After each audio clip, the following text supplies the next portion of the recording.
Lihan, sinabi ko na nga, hindi mo pa rin bago pinagbibigyan. Kung sinabi mong tapos na, tapos na. Ying, alam ko na, ikaw lang pinakikinggan ni Kuya. Hindi tulad ng iba dyan, 5 taon na lumipas, wala pa rin na pala. Huwag mo nang sabihin yan. Secretary Song, pasensya ka na sa nangyari. Humihingi ako ng paumanan para kay Yisin, pero sinabi na ni Lihan na ayos na. Kaya kalimutan na natin. Yan, Lihan. Isang salita lang pala ng iba. Pwede ka nang pabago-bago ng desisyon. Sasakyan ni President yan ito. Kung anong sabihin niya, siyang nasusunod. Song Shang, ngayon malina na diba? Kahit ako pang sadyang gumastos sa sasakyan, isang salita lang ni Ying at palalampasin na ni Kuya ang lahat. Kaya mo ba yon? Habang buhay mo hindi mo mararanasan pabor ni Kuya. Si Kuya mismo bibili ng sasakyan para kay Ying bilang regalo sa kanya. Samantalang ikaw, dito ka lang nagbebenta ng sasakyan. Sino nagsabing si Shang Shang ay nagbebenta lang ng kotse?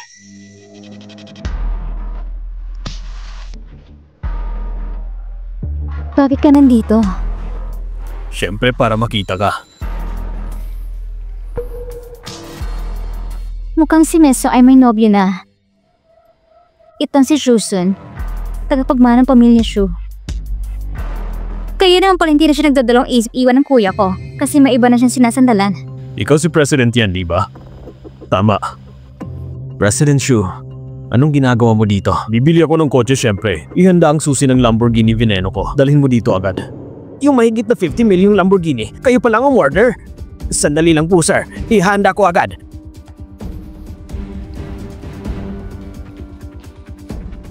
Sir, narito na po ang susi ng iyong sasakyan at ang kontrata.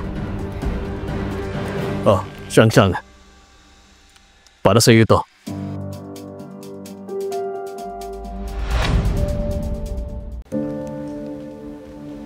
Bakit ang mahal naman ito?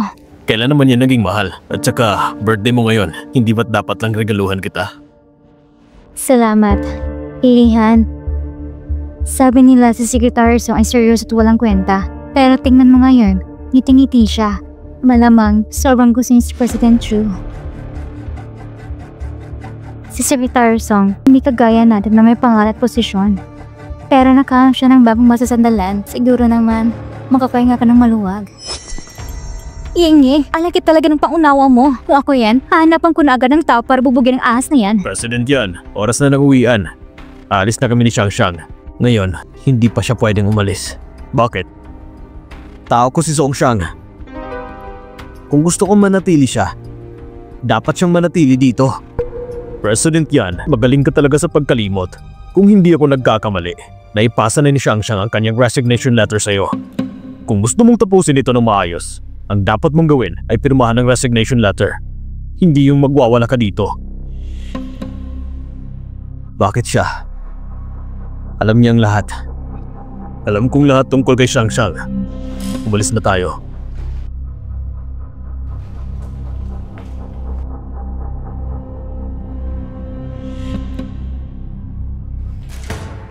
Hindi ka ba mananatili rito para samahan akong tumingin ng sasakyan? Bitawan mo ako. Alam ni President Chu ang lahat ng tungkol kay Song Shang. Mas malalim pang relasyon nila kaysa sa iniisip mo. Kahit ganun pa man, pupunta ka pa rin ba? Ano bang relasyon ninyo ni Shusun? Sabihin mo sa akin!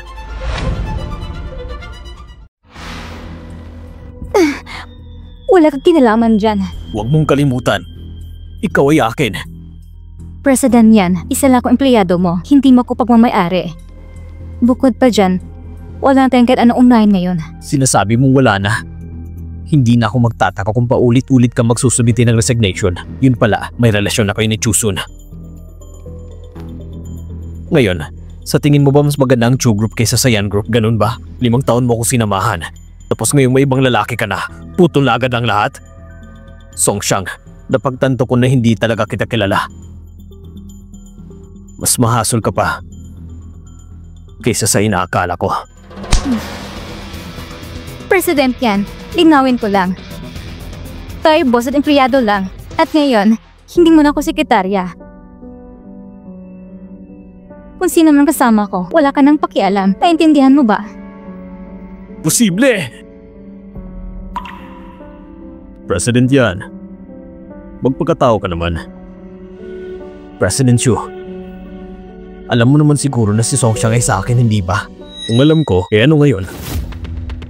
Dati kasi si Xiangxiang bulag pa, pero ngayon hindi na. At kayo naman ni Songxiang. Ano ba kayo?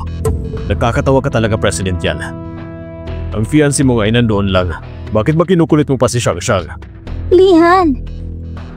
Ano na? Hindi ba't sabi mo may trabaho papasok pa niya? President yan.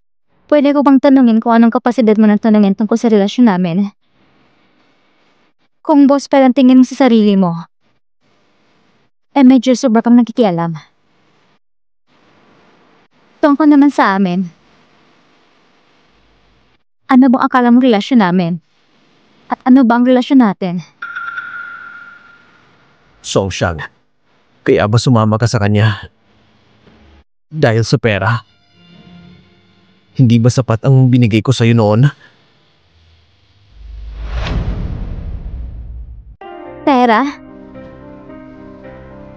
Oo. Dahil na sa pera. Ngayon mo lang ba nalaman, President yan? Tingnan mo. Ito ang bagong kotse na binili para sa akin. Napakagaranti niyang tao na ikukumpara sa'yo, sobrang layo mo. Kung hindi siya, kanino ako sasama? Sa'yo ba? Para maging lihimang kalaguyo? Para paglaruan mo? O maging sekretaryo mo nang gumagawa ng lahat ng bagay? Ang tao ay umaangat, ang tubig bumababa. Walang mali sa pagpili ng Secretary Song. Tama lang yon. Dapat pa nga ako magpapasalamat sa'yo dahil pinayagan mo kami magsama ni Lihan. Tama na. Wala na akong sinabing mali. Nga pala, Secretary Song, kami ni Lihan ay magdaraos ng engagement party sa loob ng 3 araw. Pwede ka bang pumunta?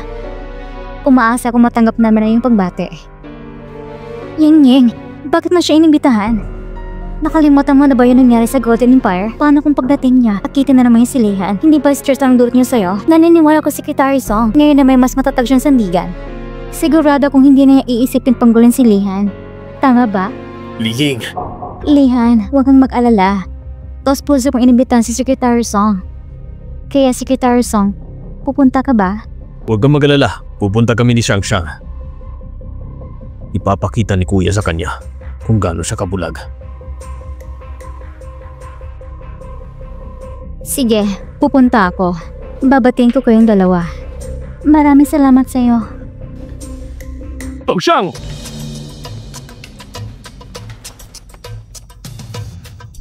Tayo na.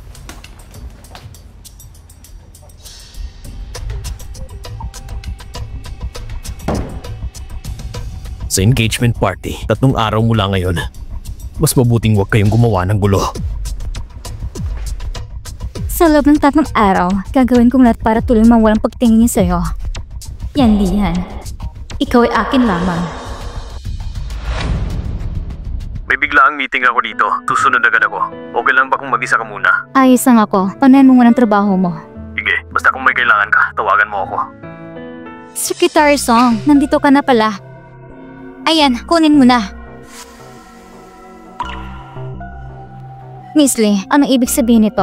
Secretary Song, marami kaming inimbitang bisita ngayon. Ang mga tauhan ng pamilya yan ay medyo hindi na makasabay. Sa ngayon, empleyado ka pa rin ng Yan Group. Kung tutulong ka, hindi naman siguro masama, pero hindi ito kasama sa trabaho ko. Alam ko naman. Kaya lang talaga, wala na akong ibang magawa.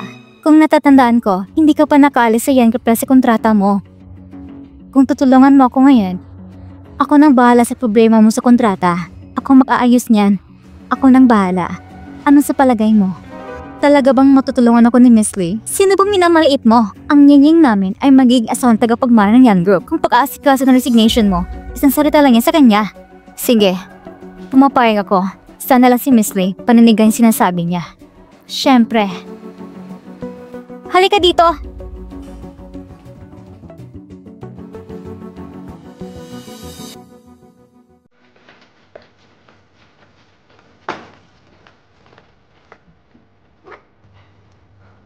Linisin mo mabuti ha, Secretary Song.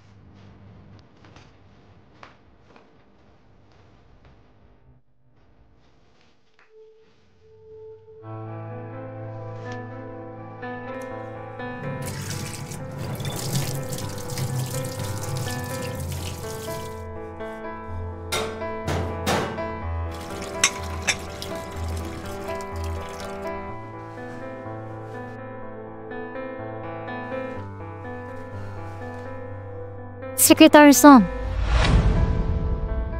Secretary Song, pinapatawag ka ni Misty sa labas. Pakibit-bit daw itong welcoming banner at isabit sa may pinto.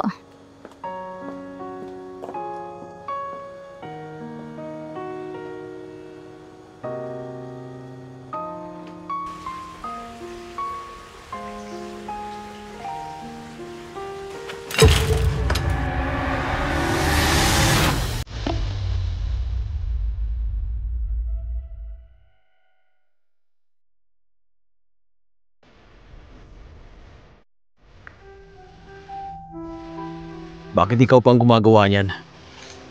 Trabaho lang ito. Hindi ba sinabi mo na kailangan mo ng pera? Pati ganitong trabaho tinatanggap mo? Parang wala ka ng pakialam sa sarili mo. Aksidente lang kanina. At isa pa, wala namang mataas o mababang trabaho. Noon, para lang kumita, mas magdumi at mas mahirap pa dyan ang pinasok ko. Hindi ba't alam mo na Mr. Ian?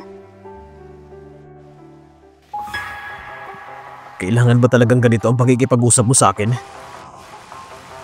Sino ba naman ako para umangal? Salamat pala Mr. Ian sa pagsagip mo kanina. Kung wala ka ng kailangan, mabalik na ako sa trabaho.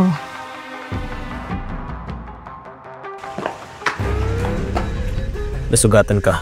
Samahan mo na kitang gamutin ang sugat mo. Lihan! Secretary Song? Ang pabayang mo naman. Lihan. Ay nako, Lihan. Ako na lang magdadala kay Secretary Song para gamutin ang sugat niya. Galing sa lolo mo, ipinadala ng mga disenyo ng singseng. Kailangan mo nang pumili ng disenyo.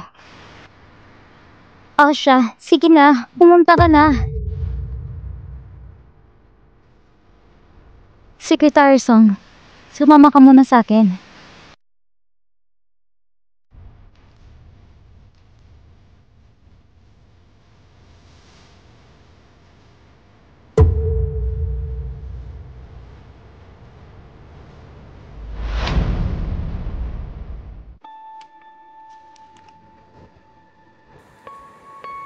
Hindi na.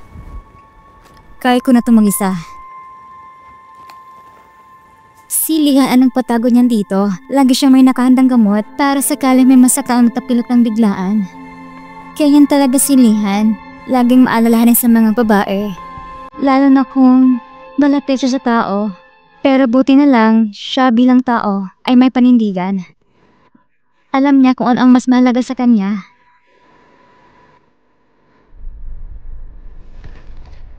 Siya nga pala, Secretary Song. Matagal ka nang kasama ni Lihan. Siguro naman, alam mo na ang mga gusto niya. Di ba? Kamakailan lang, regalo niya sa akin ay isang medyo revealing na sleepwear. Nahiya kasi akong isuot. Sa tingin mo ba, mabibigo ko siya kung hindi ko isuot? At tungkol naman sa bata, sabi niya palagi, kapag nagkaroon ng anak, ituloy lang. Wala siyang pakialam kung lalaki o babae. Pero ako, mas gusto ko sanang babae. Siya nga pala, hindi mo na kailangan sabihin sa akin ni Miss Lee. Wala akong interes sa mga pribado niyong usapan. Kung wala ka na iba pang sasabihin, babalik na ako sa trabaho. Secretary Song! Ay, sige na nga. Kung ganun, pumunta ka na lang sa pool area, Secretary Song. Ikaw na mag-welcome ng mga bisita doon.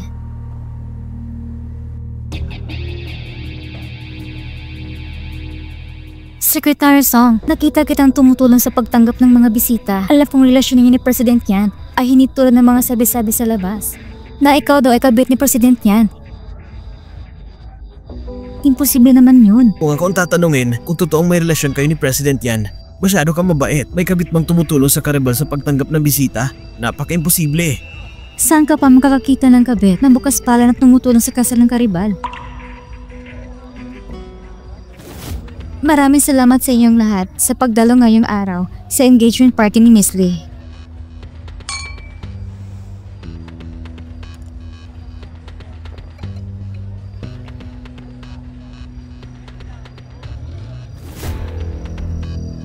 Eksakto, Secretary Song.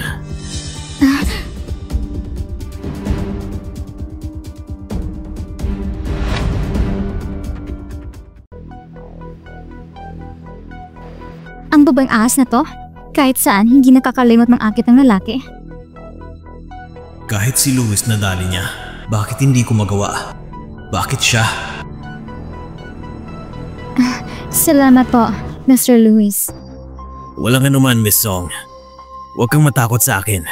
Malaking naitulong mo sa akin noon. Hindi ko kayang saktan ka. Narinig ko, kayo daw ni President Yan naghiwalay na. Kung ganon, pumayag ka sa akin. Kung ano ang kaya niyang ibigay sa'yo, kaya ko rin ibigay. Pasensya na po, Mr. Luis. Ang relasyon namin ni President Yan ay hindi katulad ng iniisip ninyo at tungkol sa paghihiwalay, personal na dahilan yon. Alam naman ng lahat na nandito na dahil nagkaroon siya ng fiancé kaya kanya iniwan. Huwag na natin pag-usapan to. Ewan ko lang kung may oras pa si Miss Song. Yayain sana kitang kumain sa labas para humingi ng tawad sa nagdaang pangyayari at magpasalamat na rin. Matagal ko na dapat ginawa to pero ewan ko kung sinong gago ang umatake sa akin sa likod ko. Halos kalahating buwan akong di makabangon at hindi makakain ng maayos.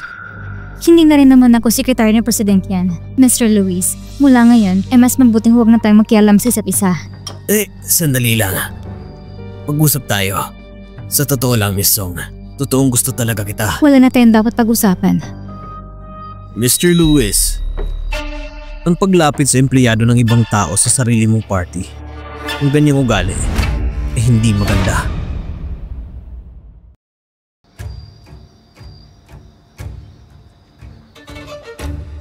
Ayaw mo ba talaga ako makita? O baka naman gusto mong kinukulit ka ni Luis at naaaliw ka pa? President Yan, salamat sa pagligtas sa akin. Pero ang dapat mong katabi ngayon ay yung fiancé. At ako naman, kailangan ng punta ng boyfriend ko. Boyfriend? Si Shusun, tama. Alam mo ba kung sino siya? Ang tagapagmana ng show group. Akala mo ba seryoso siya sa'yo? Songxiang, pwede bang tigilan mo ng ilusyon mo? Ilusyon? Yan palang tunay na iniisip ni President Yan. Ganun ba? Kayo talagang mga nakakataas sa lipunan, mga batang mayaman. Hindi kailangan magugusto ng isang anak mayamang katulad ko. Kaya pala nitong nakarang 5 taon, ginawa mo lang kong pampalipas oras. Tama? Hindi yun ang ibig kong sabihin. Hindi mo na kailangan mong paliwanag. Buti na lang, sa 5 taon ng panaginip ko, nagising rin ako sa wakas. Huwag kang mag-alala, President Yan. Hindi na ako kailangan magkakaroon ng ilusyon tungkol sa atin. Tungkol naman sa amin ni Chuson, wala ka nang pakialam doon. Lihan! Ngayon ay araw ng ating engagement party. Alam mo naman siguro kung gaano ito kalaga sa pamilya Yan at Lee. Sa ganitong oras pa talaga, magkikipag-usap ka kay Mesong habang pinapakita mong pinapalagan siya. Lalo mo lang siyang nilalagay sa panganib. Paano kung malaman pa yan ng lolo mo? At saka, hindi ba't machuso na siya ngayon? Hindi ba't ang dapat natin gawin ay batin sila at hayaan na lang? Ang buhay ko, hindi mo saklaw. Asikasuhin mo na lang ang sarili mo.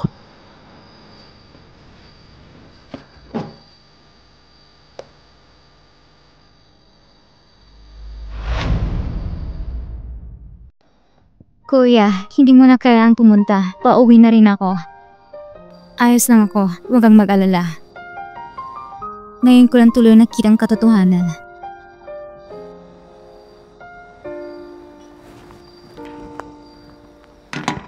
Salamat.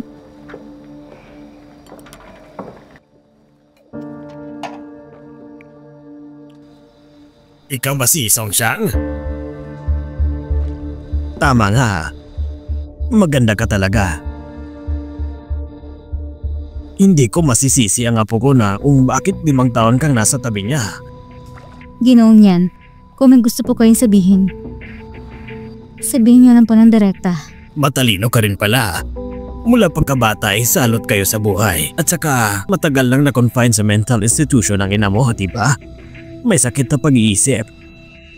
Hindi mo kailangang kabahan. 5 taon na kitang iniimbestigahan. Si Lihan ay taging tagapagmana ng pamilya Yan. Hindi siya maaaring may makasama na hindi malinaw ang pinagmulan. Buti na lang at sa loob ng 5 taon. Maayos ka naman. Pero tandaan mo, ang magiging babae ng pamilya yan ay hindi ikaw. Iyan ang napagkasunduan namin ni Lihan. Ikaw ay isa lamang mansa sa kanyang buhay. Alam mo naman siguro ang ibig kong sabihin, hindi ba? Matanggal ang tanggap ng buong pamilya si Yeng Yeng. Maging si Lia ay hindi tutol. Ikaw sa tabi niya ay silang laruan. Kaya kung ipagpatuloy mo pa, wala kang kahihinatnan. Hindi niyo na kailangan mag-alala. Malapit ang matapos ang kontrata ko sa Yan Group. At pagkatapos na ito, aalis na ko sa Jingdo. At wala na magiging maugnayan kay President Yan. Mabuti. Mukhang marunong ka pang makiramdam. Ito nga pala, 10 milyon.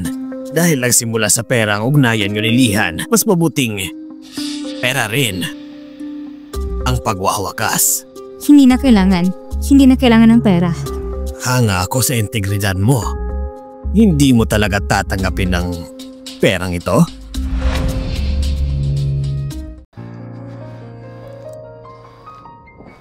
Huwag ka nang magkunwari.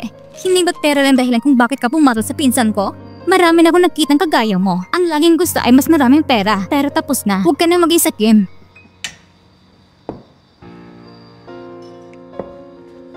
Tanggapin mo na lang.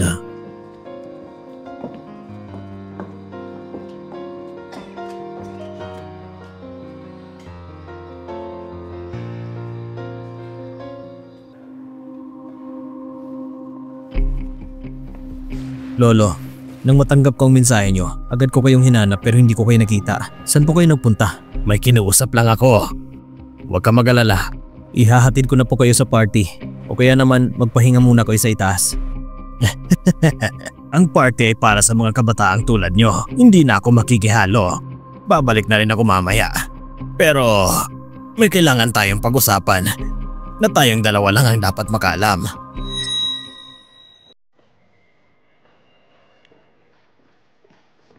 Kanina lang, kinausap ko ang sekretarya mong si Song Xiang. Anong ginawa mo sa kanya? Bakit? Mukhang concerned ka sa kanya. Hindi naman. Nasa tabi ko lang siya palagi. Alam kong alam niyang tungkol sa amin. Ayos lang yan. Isa lang siyang sekretarya. Hindi siya karapat-dapat pag-aksaya ng oras. Basta't alam mo ang lugar mo. At alam mo ang dapat mong gawin. Naiintindihan ko po, Lolo. Lihan. Maganda naman talaga ang dalagang yon. Ang kanyang tindig ay hindi rin magpapahuli kay Li Ying. Hindi nakakapagtaka na may espesyal kang tingin sa kanya. Pero ang kailangan mo ay isang katulad ni Li Ying ang katayuan. Isang anak ng mayamang pamilya ang magiging katuwang mo. Matanda na ako. Hindi ko na alam kung ilang araw pang itatagal ko. Ito lang ang tanging hiling ko sa iyo. Matutulungan mo ba ako? Hindi ba't ginagawa ko ng gusto niyo, Lolo? Magpapakasal na kami ni Ling. Kaya nga. Ang sekretarya na yon, hindi na dapat maging isang balakin sa pagitan niyo ni Ling. Hindi siya karapat-dapat. Ang sekretarya na yon, hindi na dapat maging isang balakin sa pagitan niyo ni Li Ying. Isang bagay na nagdudulot ng kaguluhan. Naiintindihan ko po. Buti na lang. Mukha namang marunong siyang lumugar. Pumayag siyang umalis. Sinabi niya yun mismo. Binigyan ko siya ng 10 milyon. Nangako siyang pagkatapos niyang magbitiw, hindi na siya muling makikialam sa'yo. 10 milyon lang ba? Ang halaga ng lahat ng pinagsamahan natin, ganun lang ba yun kadali burahin? Song Xiang. Lihan, huwag mong kalimutan ang ipinangako mo sa akin. Ang isang leader hindi dapat magpapaapekto sa usaping may kinalaman sa emosyon. Gusto mo bang matulad sa iyong ama? Kung ano man ang relasyon niyo noon, wala akong pakialam.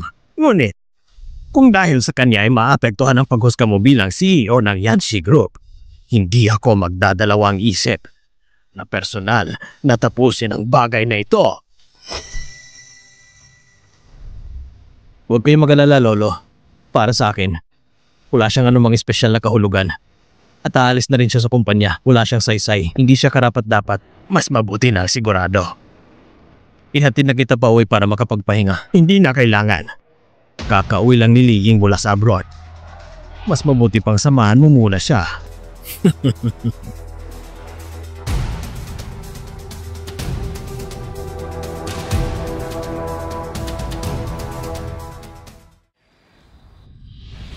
Payo ko lang, huwag mong gawin yan.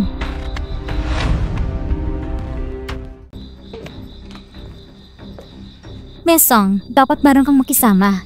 Tanggapin mo na lang ang pera. Mas mabuti na maghiwalay kayo ni Lian ng maayos. Sapagkat ang tao hindi dapat maging sakim. Tama ba?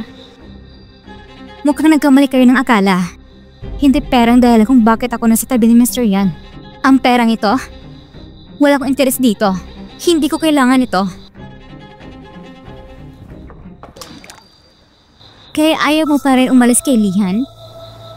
Sa lahat na nangyari ngayon, hindi mo pa ba naiintindihan? Ang nararapat lang kay Lian ay ako. Iyan ang totoo mong layunin, hindi ba? Miss Lee, sa totoo lang, nag-alala ka lang masyado. Hindi mo ako kailangang ituring kalaban. Pagkatapos ng lahat, wala akong interes na maging kabit. At higit sa lahat, kami ni Mr. Yan, matagal nang tapos. Pagkatapos na isang buwan, magre-resign na ako. At alis na ako sa Yan Group. Ang dali mong magsalita. Paano kung ipagpatuloy mo ang pagkakapit kay Lian kahit nakatagdang pagkasalan niya ako? Ngunit, ikaw nakasama niya ng 5 taon. Paano kung mahirapan siyang tumanggi sa'yo at manambal ang nakarin yung damdamin? Anong mangyayari ngayon? Miss Lee, kung may oras ka pang mag-alala, mas mabuting matayong si Mr. Yan. Baka mamaya, may makilala naman siya ibang... Anong ginagawa mo? Naku, may nahulog sa tubig. May nalunod. Malalim ang bahagi ng pool na yan. Kung hindi marunong lumangoy, delikado yan. Tulong! Si Miss Laying yun. Apo ng pamilya Lay. Kung may mangyari sa kanya, anong sasabihin natin?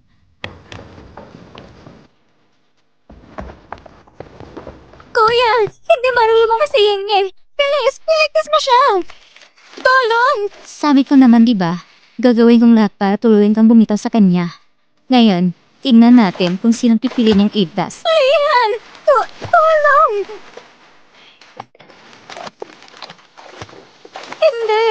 Pero alam ko, hindi marunong naman si Secretary Song. Napagkalalo ng tubig. Kuya! Bilisan mo, kuya! Kuya! Bakit ka nakakatubili? Si Yaya na ni Lolo ang magiging asawa mo. Kapag may nangyari sa kanya, hindi ka mapatawad ni Lolo. Hindi dapat malaman ni Lolo na mahal ko siya. Kung hindi,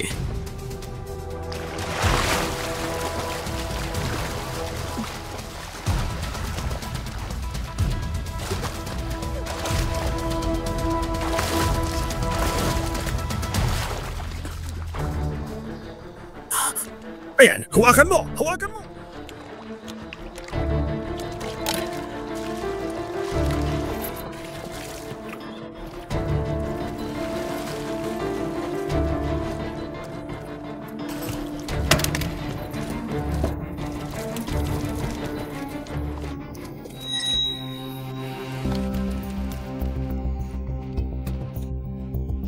Lian!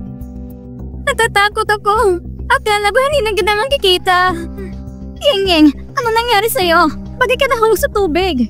Siguro kasalanan ko rin. Humingi ako ng tulong kay Secretary Song na ayos ang engagement party. Ayaw niya talaga tumulong. Pero huwag niyo siyang sisihin. Ako naging pabaya. Nadulas lang ako. Siyang hayop ka. Siyang hayop ka. Anong ginagawa mo? Kuya, hindi mo ba naintindihan?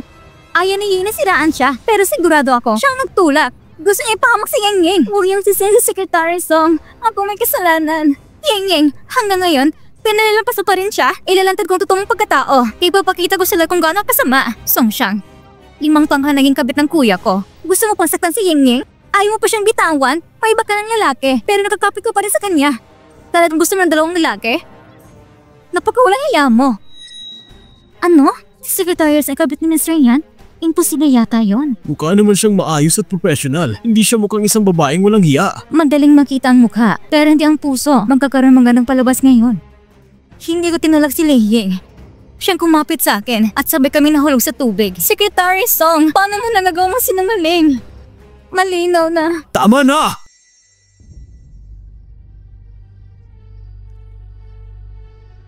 Songxiang, bakit mo ito ginawa? Pati ikaw, ganito lang iniisip mo? Ako, President yan. Bahala ka pa ng gusto mong isipin. Wala akong ginawang mali. maraming taong narito ngayon, pati na rin ang pamilya Lee. Gusto mo ba silang pupuntahin para maningil sa'yo? Makinig ka sa akin. Humingi ka ng tawad kay Li Ying. Tapusin na natin ito. Ang isyong ito. Kalimutan na lang natin. Humingi ng tawad? Hindi ko kayang gawin yun. Kung si President yan ang naniniwala sa kanila, Eddie, tawagan niyo lang pulis. Handa ako magipagtulungan. Nagkamali ka tapos takas ka lang? Hindi pwede. Kuya, sabi niya tawagan ng pulis. Tawagan natin at iparis na siya. At ako ngayon din. Hindi na kailangan tumawag. Hindi na kailangan tumawag. Narito na ang mga pulis. Tingnan natin kung sinong nagtangkang apihin ang prinsesa ng pamilya Chu. Ayos ka lang ba? Sino ang mangas ng mga pe? Galing siya sa pamilya Shu. Siya si Chu Sun. Siya ang namumuno sa Chu Group dito sa kabisera. At kasama niya si Miss Song. Ano ba talagang relasyon nila? Kung itinuturo na siyang prinsesa ng tahanan, ibig sabihin ba na siyang fiancé ni President Shu?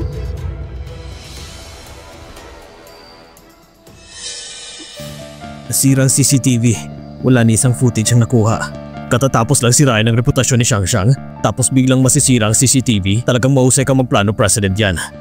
Xiangxiang, alis na tayo. Ang lahat ng ito, pananagutan nila sa akin.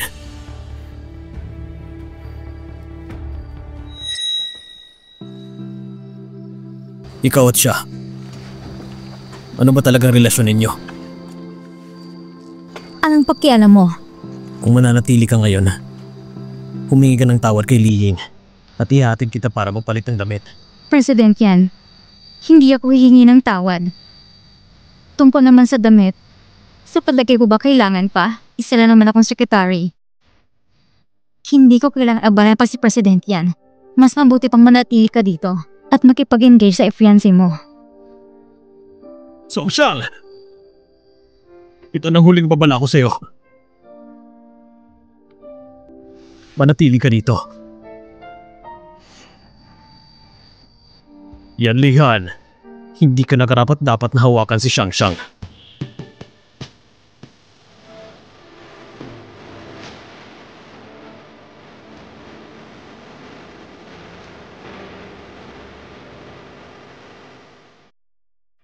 Si President Shu ay ganito ka-protektibo kay Secretary Song. Mukhang malalim talagang relasyon nila. Ano ipinagmamayabang niya? Isa lamang siyang kabit. Kuya, gayong malinaw na sa'yo hindi ba? Kung nakasampa si Songxiang sa kama mo, maggagawa rin niya rin sa iba. Gayon na nakuha niya si Shushun, ang yabang na niya. Tama na! Lahat kayo! Tumahimik na!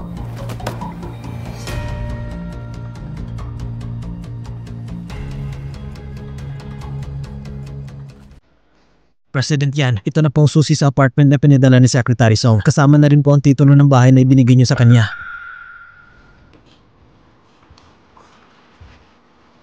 Ibig sabihin nito, gusto na talaga niyang putulin ang ugnayan namin. Ihanda mo ang kotse. Pupunta tayo sa timog ng lungsod. President yan, nagbitiw na po si Secretary Song.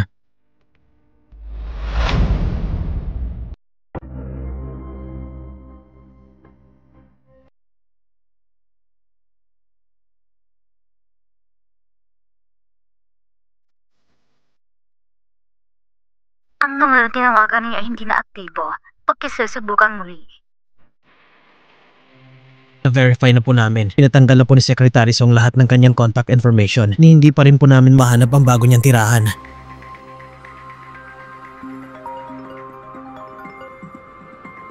Nasaan siya? Kuya, talaga ba may tiwala ka na ako magiging CEO? Siyempre, ang Shu Group ay talagang nakalaan para sa'yo. Kailangan mo lang matutong pamahalaan ito ng maayos.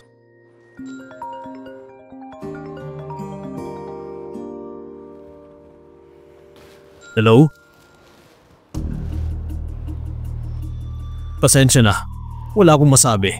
Binabalaan na kita. Wala nang anumang ugnayan si Xiangxiang sa'yo. Kung nagtatakang lapitan mo siya, huwag mo kong sisihin kung hindi ako magpapakumbaba. Ang kapal ng muka. May lakas pa siyang tumawag para hanapin ka. Hindi man lang siya nag-isip ko ng mga kasalanang nagawa niya sa'yo. Kuya, bakit para ikaw pa ang mas magalit kaysa sa akin? Hay nako, pabayaan mo na siya. Sa totoo lang, ang tagal na natin ganito, magkakaugnay sa gulo. Ginusto ko lang naman ng linaw dahil hindi ako mapalagay. Pero ang pakiramdam kong ito ay matagal nang nawasak. Sa fault o rin yung kawalan ng tiwala, winasak niya ito. Ngayon, ang gusto ko na lang ay tuluyang tapusin lahat sa kanya. Nag-aalala lang ako baka masaktan ka. Huwag kang magalala. Ako at si Papa ay laging nasa panig mo. Tama. Bukas ay may charity gala. Ito ang unang beses na lalabas ka bilang CEO ng Chu Group. Kaya naman, magpaganda ka ng maayos para mapabilib mo silang lahat at para pagsisihan iadlihan ang lahat. Hanggang sa mangitim siya sa inis. Mukhang malapit ng ikasal sina President at Miss Lee. Ang gandang-ganda ni Miss Lee ngayon. Talagang blooming siya. Congratulations. Ying, ang bagay niyo ni Kuya. Parang kayo itinadhana. Hindi tulad ni Song Xiang, isa lang siyang walang kwentang babae. Ang CEO ng Chu Group ay nandito na!